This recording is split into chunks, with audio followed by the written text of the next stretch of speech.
Алланың көркем есімдері, екінші бөлім. Әр-Рахман, Әр-Рахим есімнің қасиеті. Рахман мен Рахим есімдері рахмет сөзінен тараған. Ол жұмсақтық, жанашырлық, жақсылық, сүйіспеншілік, қамқорлық иесі болу, жақсылық жасау, кешіру секілді мағыналарды білдіреді. Жалпы көзқарас бойынша Рахман сөзі рахмет түбірінен шыққан және рахмет иесі деген сөз. Ол осы тұрғыда теңдессіз. Сол үшін Рахим сөзі арабшада көпше түрде қолданылса, Рахман сөзі мұндай емес. Оның рахметі, мейірімі бұл дүниедегі жақсы жаман бүкіл жаратылысқа ризық береді. Мүмин, кәпір, жақсы, жаман бәрін қамтиды. Құран Алланы танытатын кезде алдымен оның Рахман және Рахим екендігінен сөз етеді. Әсма Хуснаның ішінде Алланың мейіріміне қатысты 30-ға жақын есім бар.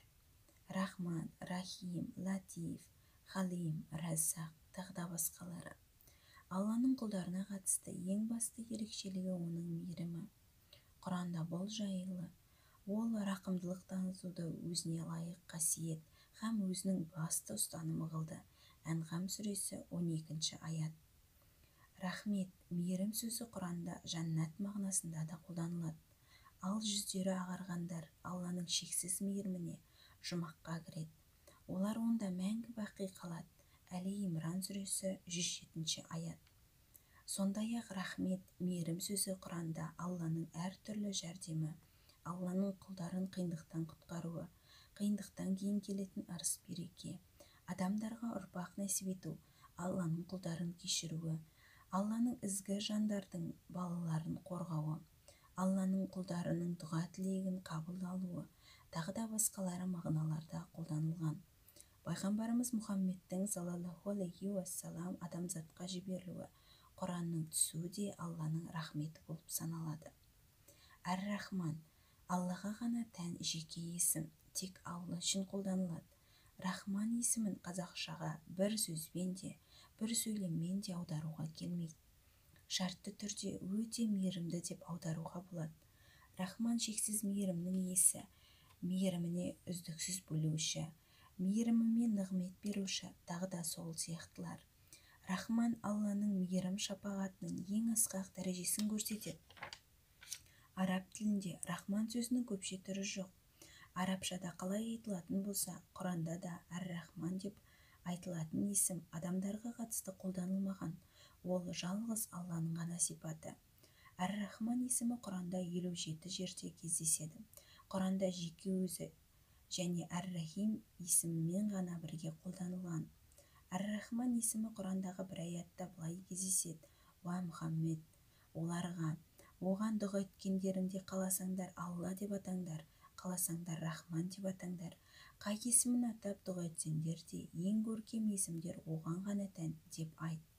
Исра сүресі 110-ші аят.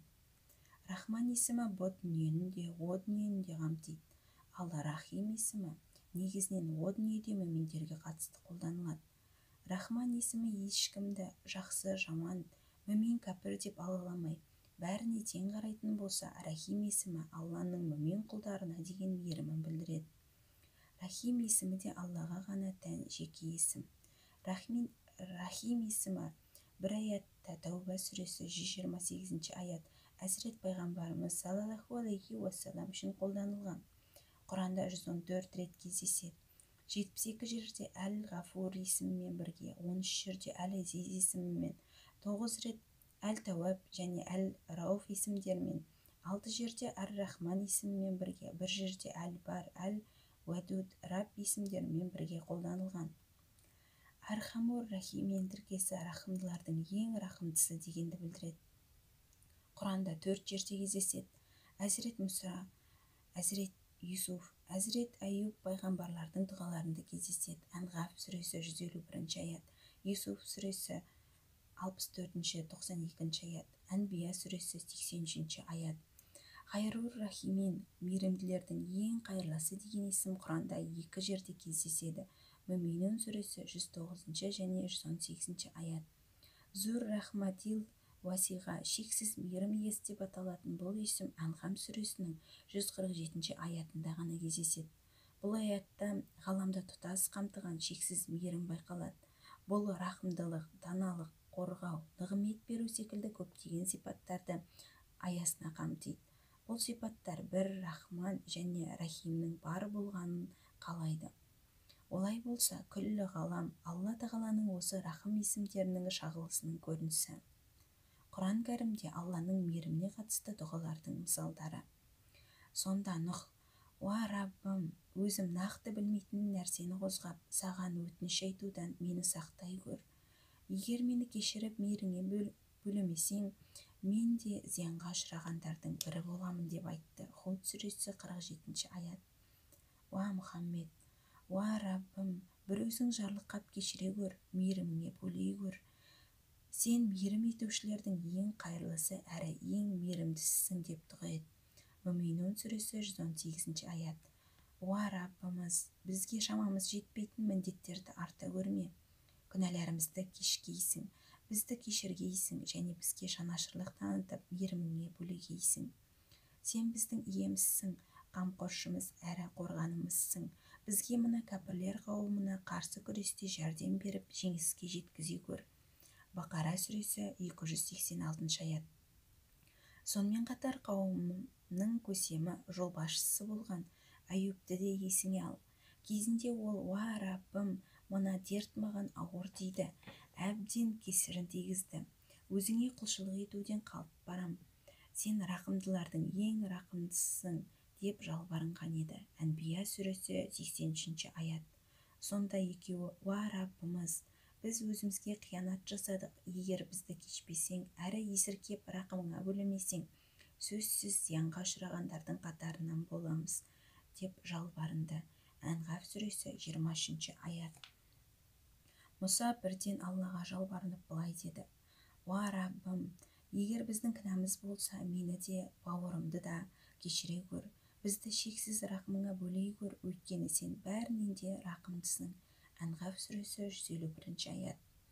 Әлгі құмырсқаның сөзін естіген Сүлеймен Раббысының өзіне әрі ата-анасына жасаған жақсылықтарына көңілі тасып, езуі тартып күлді де: «Уа Раббым, маған һәм ата-анама нәсіп еткен нығметтеріңе лайықты түрде шүкіршілік етуді және үнемі өзіңді разы ететін игілікті істер жасауды көңіліме ұялатқайсың. Сондай-ақ мені шексіз рақымыңмен игі құлдарыңның қатарына қосқайсың» деп дұға етті. Нәмл сүресі 19 аят. Сонда қауымы ішіндегі шынайы мүминдер: «Біз бір Аллаға тәуекел еттік. Уа Раббымыз, бізді мына залымдардың зорлық-зомбылығына ұшыратып, ауыр сынаққа душар ете көрме. Һәм шексіз рахымыңмен бізді кәпір қауымның қанды шеңгелінен құтқара көр» деп жалбарынды. Юнус сүресі 85-86 аят. Әр-Рахман есімінің қасиеті. Кімде-кім осы есімді 298 рет қайталаса, дүниеде және ақиретте Алланың сүйікті құлы болады. Парыз намазынан кейін 100 рет оқыса, Алланың разылығына ие болуы мүмкін және Алла тағала мол ризық несібе береді. Күнде «Я Рахман» деп 290 рет қайталаса, Алланың көмегімен қалаған нәрсесіне қол жеткізеді. Әр-Рахим есімінің қасиеті. Бұл есімді рухани және материалдық ризық үшін күніне 258 рет оқуға кеңес етіледі. «Я Рахим» деп айтып жүруді әдетке айналдырғандар түрлі жаладан, апаттардан қорғалады.